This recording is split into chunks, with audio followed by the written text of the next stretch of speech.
One of the best things that anyone can do is actually engage in a level of self-awareness. It's not easy. Even I myself, there are things that that fly past my head and makes me look like a dunce that I can't necessarily fathom at the end of the day. One thing, however, is whenever we talk about PlayStation's changing business model, it seems like for the most part, some PlayStation fans blindly fall over the bait and just cannot imagine the irony that's lost on exactly what it is that many of them are purporting in regard to the changing market. I continue to make this video that PlayStation has already pretty much fulfilled has self-fulfilled the prophecy that PlayStation fans mocked Xbox for, which was that Xbox games were going to other platforms like PC and also going to a competitor. In the same vein, PlayStation is doing the exact same thing. They're not only moving their games to other platforms like PC, but they're also moving it to a competitor, which is Nintendo in this case. And they're not just doing it that way, they're doing it day and date, while at the same time, the big controversy that most PlayStation fans have conveniently left out is that this game is skipping the PlayStation 4, a hardware piece belonging to PlayStation, which is more powerful than the Nintendo Switch, but PlayStation is abandoning it in terms of production. Very interesting, don't you think? Especially when we know that a huge percentage of people who are in the PlayStation ecosystem are still playing on the PS4. A lot of folks still keep making it sound like PlayStation is doing something innovative when the past generation is what's still carrying this particular company, and they already know for the most part. So for some reason, they want to pretend like it doesn't exist, but it's actually there. But I think that's something that must be figured out. To that video of another video, basically the same line of comments, someone said this. This is some unbelievably hard cope. I'm not coping on anything. I'm getting this game day one on PC, right? So hopefully when it shows up, I'm willing to spend the money in November, but November seems packed and I'll get it for the kids. I'll probably use Steam Family Share and just put one copy on there. They can just play. I've moved them away from the Nintendo Switch anyways. Nintendo's been quite annoying the last few, weeks. I'm going to talk about that pretty soon. And then they said Xbox gets what Sony wants. How do you mean Xbox gets what Sony wants? Are you saying I don't understand what that means. They said they aren't desperately trying to recoup losses on games nobody likes or plays, like the vast majority of games that come out of Xbox Studios. Ladies and gentlemen, if we take this statement and if we actually switch it around, we'll realize that there's a game named Concord that fits into this category that pretty much has lost so much money you can't even remember when last an Xbox studio actually lost any money on a video game.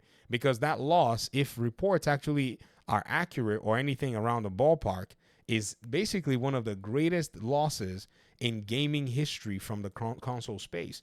Can you imagine someone coming in with the audacity to say that Xbox is trying to recoup costs while PlayStation is losing money and then taking its own games to PC and console? Like, is the irony not even there? Can we not smell this thing when it gets, put out there in the air? And then guess what they said? They said this. They said, I'm really looking forward to playing Indiana Jones on PS5. I don't think you really understand how that statement makes anyone who is doing any kind of research or analysis feel. Imagine if, say, Xbox hired a team of people to say, go scour YouTube and see if people are excited for Indiana Jones. They're going to go ahead and say there's some rando on the corner of the internet called VG Fight School who shows a lot of these PlayStation fans being excited for the game that we're launching. So they'll be very happy and they'll be like, you know what, we're going to give you haptics. We're going to give you all this stuff for Indiana Jones because you're going to make us money. You see, Xbox doesn't need to, basically make the mistakes that PlayStation has made. Their games are quietly raking in money. Sea of Thieves is selling on your platform after being 8 years old, more than the almost 1 billion reportedly game that you brought out. And Sea of Thieves is there, basically printing money for Xbox quietly. Even though it's coins, it's minting, it's still something into their coffers, and it's coming from PlayStation. They're also getting Age of Empires, small games all over the place that are bringing in money for them. Minecraft, which for some crazy reason, PlayStation fans will not stop playing. I don't know what it is. It's like, maybe parents are buying their children PlayStation consoles, and their children have not necessarily gotten out of the loop of exactly what this thing is about. And so most of them just find themselves continuing to play, the exact same game over and over and over again. It's quite nice nonetheless to just see all this in perspective and see that the self-awareness is lost on some of us PlayStation fans. Like we really got to think very carefully when we say stuff that we say on the internet. If you're trying to say it maybe to trigger someone, I don't think you're being successful. If anything, you're saying it and you're not considering that you sit in the exact same boat. And PlayStation, so-called getting what Xbox wants or whatever you're talking about, it's all Xbox getting what Xbox wants. Their game is number one on your PlayStation almost every week. Then if it's not that game, then their other game is number 10 on the bottom end almost every week. Come on, your platform is literally enriching the competition.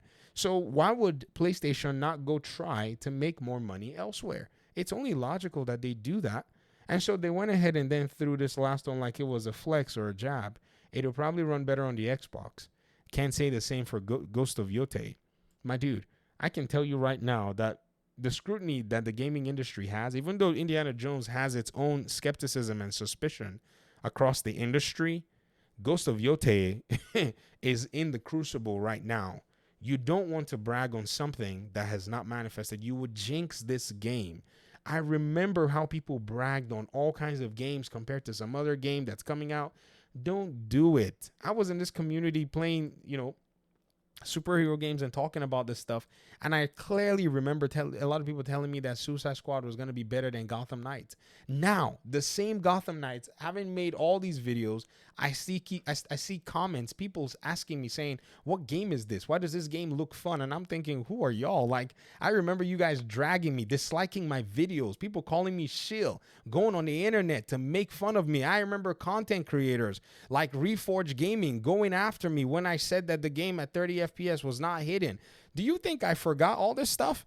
No. But somehow, some way, people are going to come here and come brag about a game that has not released yet over another game that hasn't released.